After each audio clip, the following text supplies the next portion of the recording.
Après avoir abordé les deux premières questions, la laïcité, pourquoi en deux mots, la laïcité, pourquoi en un seul mot, nous en venons à la troisième question, mais finalement, la laïcité, c'est quoi?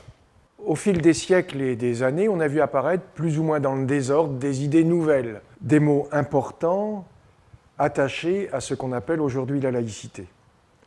Il s'agit maintenant de tenter une synthèse, s'approcher d'une définition qui donne du sens, de la cohérence, qui nous aide à y voir clair dans les problèmes auxquels nous sommes confrontés aujourd'hui. Je dis s'approcher d'une définition. Il n'existe pas de définition officielle de la laïcité. Et c'est sans doute bien ainsi parce que toute définition risque d'enfermer en posant des limites. Mais attention, ne pas avoir de définition officielle de la laïcité ne permet pas de conclure qu'on peut en dire tout et n'importe quoi. Nous disposons d'une somme considérable de matériaux divers pour donner un contenu concret à cette laïcité. Les textes juridiques eux-mêmes, la Constitution, les lois, les décrets, les circulaires, la jurisprudence, mais abondante et extrêmement intéressante du Conseil d'État et de la Cour de cassation, les apports de l'histoire, la réflexion philosophique, sociologique et, bien sûr, l'expérience, voire notre expérience. Il n'est pas impossible que vous ayez répondu, comme beaucoup de gens le font spontanément, la laïcité, c'est la séparation de l'Église et de l'État. D'ailleurs, très souvent, quand on dit c'est la séparation, on dit de l'Église au singulier, on oublie d'ailleurs que le titre de la loi de 1905, c'était « des Églises et de l'État ». Ce n'est pas faux, naturellement, mais trop simple.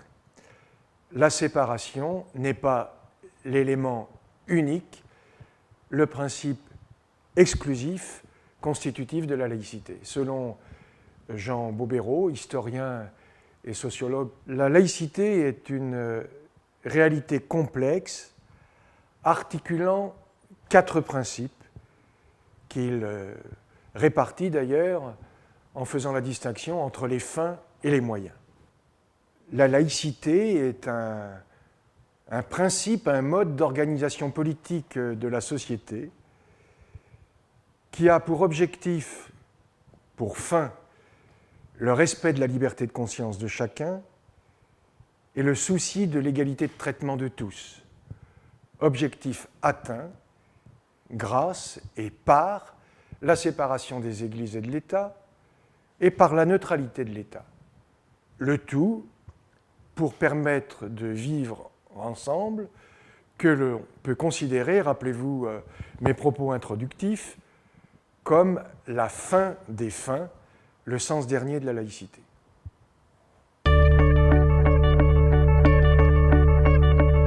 Premier principe, première des fins visée par la laïcité, la liberté de conscience pour tous. La laïcité a pour objectif de permettre à chacun d'exercer sa liberté de conscience. Alors, les textes de base à l'appui de cette affirmation sont maintenant bien connus. Je vous renvoie à la Déclaration des droits de l'homme et du citoyen de 1789, tout spécialement aux articles 10 et 11. Nul ne doit être inquiété pour ses opinions, même religieuses, pourvu que leur manifestation ne trouble pas l'ordre public établi par la loi. L'article 11, la libre communication des pensées et des opinions, est un des droits les plus précieux de l'homme. Tout citoyen peut donc parler, écrire, imprimer librement, sauf à répondre de l'abus de cette liberté dans les cas déterminés par la loi.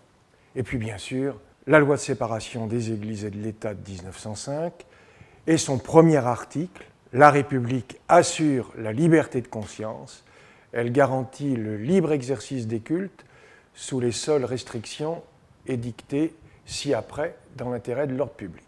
Et quelques remarques autour de ces textes fondamentaux. Les mots ont leur importance. Il est écrit « liberté de conscience » et non pas « liberté de religion ». La liberté de conscience est plus large que la liberté de religion, qui n'en est qu'un cas particulier, qu'une modalité particulière.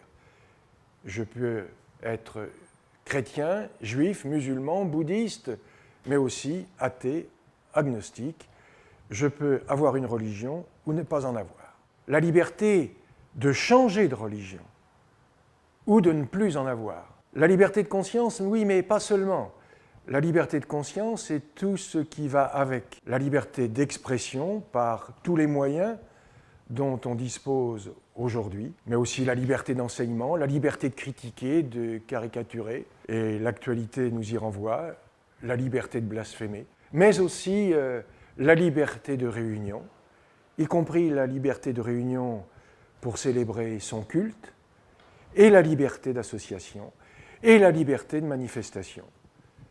Les processions, qui sont une forme possible de manifestation, ne sont pas interdites et n'ont jamais été interdites. La liberté de porter des signes et des habits religieux. Les seules limites à toutes ces déclinaisons de l'application de la liberté de conscience et de la liberté d'expression sont les troubles à l'ordre public. Notion difficile à définir, mais qui renvoie habituellement à la tranquillité, à la salubrité, à la sécurité.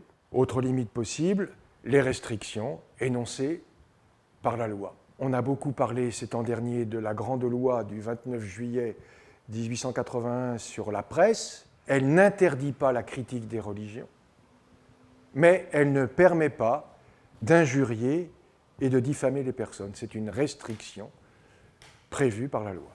Remarque supplémentaire, le positionnement de cette affirmation du principe de la liberté de conscience en tête de la loi de 1905 n'est pas banal et a du sens. Je vous disais tout à l'heure que dans un texte de loi, il fallait être attentif à tous les mots utilisés. Il faut aussi être attentif à l'ordre dans lequel apparaissent ces mots. Et c'est Aristide Briand, rapporteur éminent à la Chambre des députés de la loi de 1905, qui disait ceci: « Grâce à l'article placé en vedette de la réforme, le juge saura dans quel esprit tous les autres articles ont été conçus et adoptés. » Il est important qu'aujourd'hui, nous nous rappelions que la loi de 1905, mettant en place la séparation entre les églises et l'État, est une loi de liberté et que la laïcité est au service de la liberté et des libertés. Deuxième principe, considéré comme l'une des fins que veut atteindre la laïcité, l'égalité de tous les citoyens. Rappel de quelques textes de base: la Déclaration des droits de l'homme et du citoyen de 1789, l'article 1er, les hommes naissent libres et égaux en droit, les distinctions sociales ne peuvent être fondées que sur l'utilité commune, l'article 6, la loi est l'expression de la volonté générale, elle doit être la même pour tous les citoyens étant égaux à ses yeux, le célèbre préambule de la Constitution de 1946, qui désormais fait partie des textes de référence, le peuple français proclame à nouveau que tout être humain, sans distinction de race, de religion ni de croyance, possède des droits inaliénables et sacrés. Il réaffirme solennellement les droits et libertés de l'homme et du citoyen, consacrés par la Déclaration des droits de 1789 et les principes fondamentaux reconnus par les lois de la République. La Constitution du 4 octobre 1958, dans son article 1, la France est une république indivisible, laïque, démocratique et sociale. Elle assure l'égalité devant la loi de tous les citoyens, sans distinction d'origine, de race ou de religion. Elle respecte toutes les croyances. Les textes que je viens de rappeler sont d'une clarté lumineuse. Quelle que soit leur religion, qu'ils soient croyants ou non, tous les citoyens bénéficient des mêmes droits et des mêmes devoirs. Et ce, quelle que soit l'importance numérique ou démographique des groupes religieux, majoritaires ou minoritaires, ils sont tous égaux devant la loi. La loi est la même pour tous. L'appartenance religieuse ne peut être au fondement de quelque discrimination que ce soit. Ce critère n'a pas non plus à intervenir sur une carte d'identité.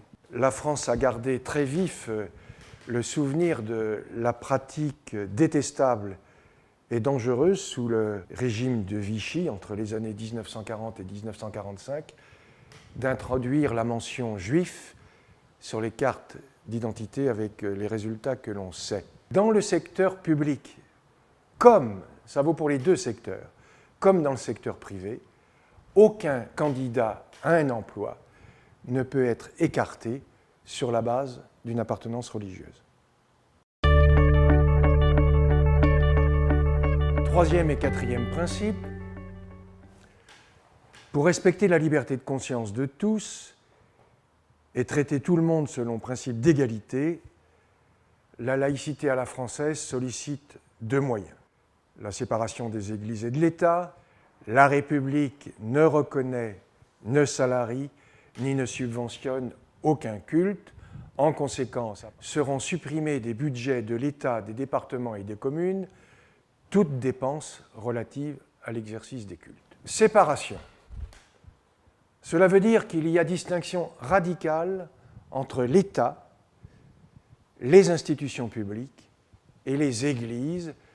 Les églises n'ont pas à se mêler des affaires de l'État et l'État n'a pas à se mêler des affaires des églises, des religions. Comme le disait, je vous le rappelle, Victor Hugo en janvier 1850 à la Chambre des députés, l'État chez lui et l'Église chez elle. C'est l'État donc qui fait la loi, au sens fort du terme, et non pas les religions. Mais l'État, réciproquement, n'a pas à intervenir dans les croyances, les pratiques et l'organisation des religions. Les lieux de culte étaient financés et pris en charge par la collectivité. La loi de 1905 met fin à ce régime, notamment en matière de lieux de culte, pour tous les lieux de culte construits après la loi de 1905, bien qu'au fil des années, des lois successives aient apporté des assouplissements à cette affirmation stricte, bail emphytéotique, garantie d'emprunt, défiscalisation, applicable à toutes les religions et tous les cultes, y compris, j'insiste, vu l'actualité, y compris l'islam. La religion n'est plus un service public, la religion est privatisée. Mais attention, ne pas reconnaître ne veut pas dire méconnaître ou ignorer. Faire comme si les églises et les religions n'existaient pas, n'étaient pas une réalité sociale, un fait social. C'est ainsi que le ministère de l'Intérieur, dans le cadre de la direction des libertés publiques, comprend un bureau des cultes. Cette séparation est une caractéristique forte de la laïcité à la française, même si nous ne pouvons pas oublier la situation des 3 départements de l'Alsace et de Moselle, toujours sous régime concordataire, ainsi que les dispositions particulières concernant les dom-toms. Ce que j'ai dit de l'État vaut pour tous les pouvoirs publics, à savoir les collectivités locales, régions, départements, communes, intercommunalités.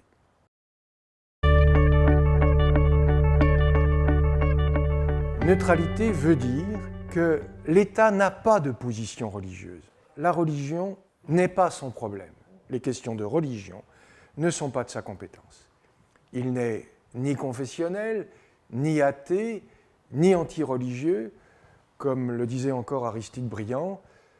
L'État n'est pas anti-religieux, il est a-religieux. L'État n'a pas à libérer les citoyens de la religion. La belle idée et le beau programme d'émancipation des Lumières à la française conduit parfois à confier à l'État, voire à l'école de la République, des missions qui ne sont pas de son ressort. L'État n'a pas à être tolérant en matière religieuse, car il n'a pas de conviction religieuse. Il doit être laïque et neutre. Par contre, la tolérance est une bonne chose pour le bon fonctionnement de la société civile.